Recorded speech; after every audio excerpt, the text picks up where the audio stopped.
Hop, demak bugungi mavzuyimiz egizaklar usuli, ya'ni Holsinger formulasi haqida bo'ladi.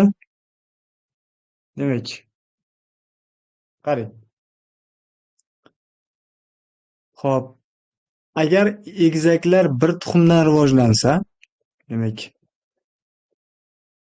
bir tuxumdan rivojlansa,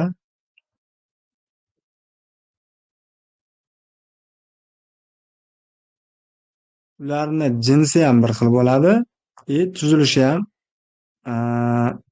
morfologik jihatdan nazarda tutyapman. Demak, bir xil bo'ladi. Mana. Demak, bu ikkita urug'chi organizm bir tuxumdan rivojlangan ikkita qiz farzandni dunyoga kelishi.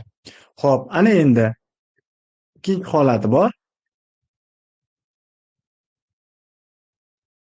Erkak organizm agar bir tuxumdan rivojlansa, demak, erkaklarni ham bir-biridan morfologik jihatdan ham farqlash qiyin bo'ladi. Uni faqat onasi yoki otasi farqlashi mumkin bo'ladi.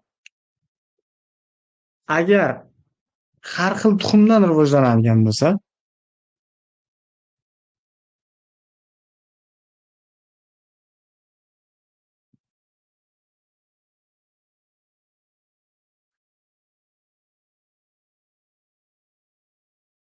demak,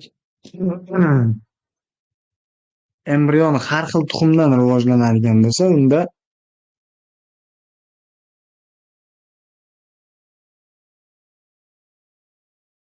ularni jinsi ham har xil bo'lishi mumkin. Masalan, Fotima yoki Hasan yoki Husan.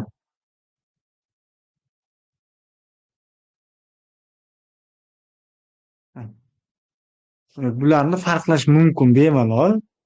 Jinsi ham har xil. Yoki bo'lmasa mana bu holat ham bo'lishi mumkin.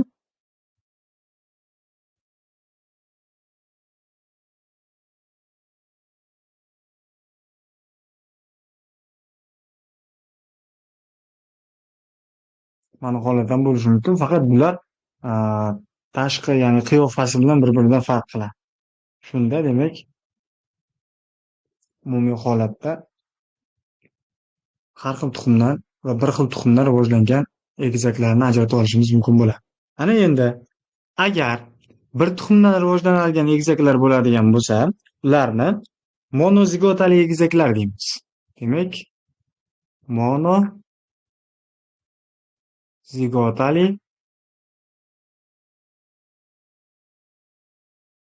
egizaklar.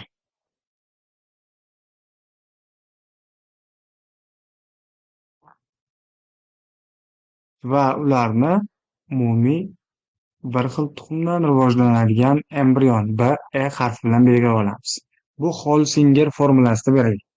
Xo'p, agar har xil tuxumdan rivojlanadigan bo'lsa, dizigotali bo'ladi. Demak, dizigotali egizaklar.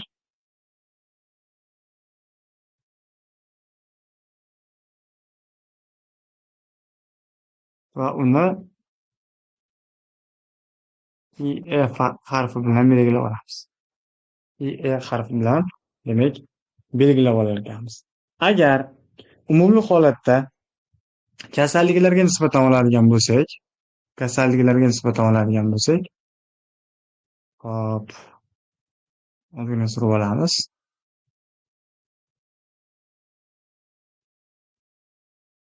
Agar kasallik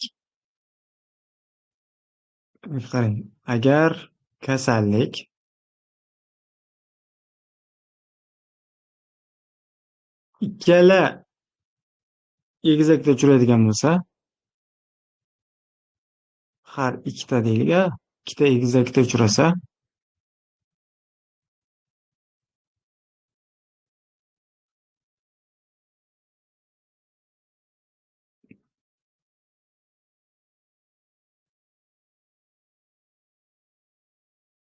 demak buni biz konkordantlik deymiz. Bu olimpiadada tushgan bu masala tipi.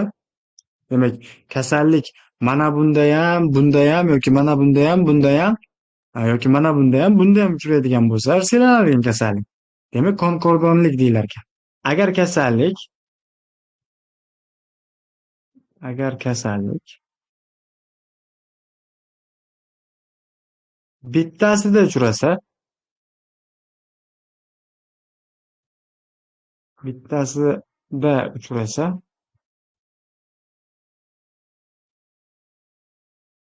unda biz buni diskordonlik deb ataymiz. Diskordonlik deb ataymiz.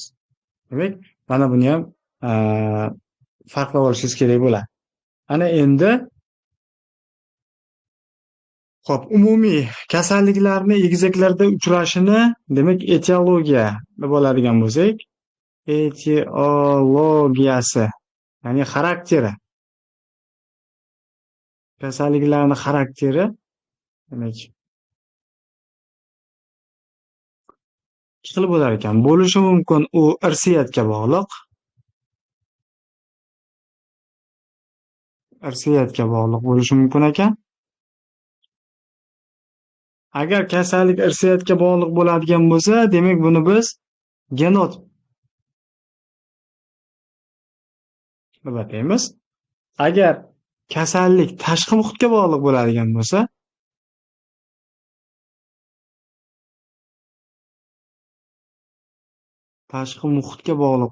bo'lsa, demak unda u fenotipik kasallik hisoblanadi. Fenotiplameriya. Ana endi Holsinger nazariyasi, ya'ni formulasini mana shu yerda ishlatamiz. Ya'ni irsiylanadigan kasallikni necha foiz genotipga yoki necha foiz fenotipga bog'liqligini aynan mana shu formula yordamida aniqlashimiz mumkin bo'ladi. Demak, Holsinger formulasi.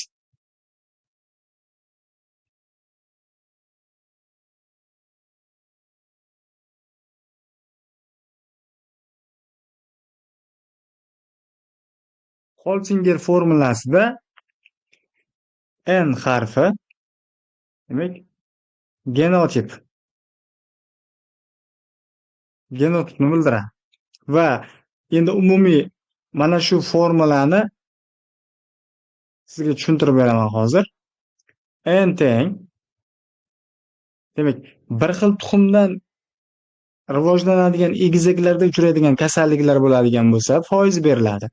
Va ning foizini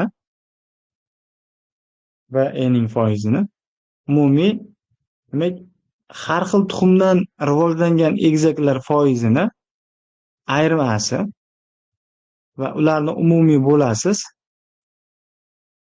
Umumiy foizimiz har doim 100 bo'ladi, minus har xil tuxumdan rivojlanadigan egizaklarni foizida. Va buni ko'paytiramiz 100 ga. Shunda kasallik necha foiz genotipga, necha foiz fenotipga bog'liqligi kelib chiqadi bu yerda. Xo'p, ana endi qarang. Agar n ning qiymati 1 dan, to'xtang, 1 dan emas, 0 dan deylik, 0 bo'lishi ham mumkin-ku. 0 dan 100 gacha bo'ladigan bo'lsa, ya'ni 100% gacha bo'lsa, unda kasallik gacha deb qo'yaman mana bu yerga mana. 100% gacha, 100 emas. U holatda kasallik genotip plus fenotipga bog'liq bo'ladi. Ham genotipga bog'liq bo'ladi kasallik, ham fenotipga bog'liq bo'ladi kasallik. Ana endi agar n ning qiymati 100 ga teng bo'ladigan bo'lsa, ulushda bilasiz 1 ga teng bo'ladi, 0 dan 1 gacha, bunda 0 dan 100 gacha. 100% chiqadigan bo'lsa, demak kasallik faqat nimaga bog'liq bo'ladi? Genotipga bog'liq bo'ladi. Kasallik faqat genotipga bog'liq bo'ladi. Xo'p, bu holatda masala qanday tushishi mumkin? Tasavvur qiling. Mana bu yerga qaytaman. Xo'p. Gen kasalligi albinizm. Albinizm kasalligi Albinizm kasalligi demak retsessiv holatda siylanadigan kasallik. Agar bir tuxumdan rivojlanadigan egizaklarda uni uchrash foizi 60% bo'lsa, har xil tuxumdan rivojlanadigan egizaklarda esa taxminan 5% ga teng bo'ladigan bo'lsa, bu kasallik necha foiz umumiy genotipga yoki irsiylanish qanday amalga oshadi, qanday irsiylanadi deb tushish mumkin.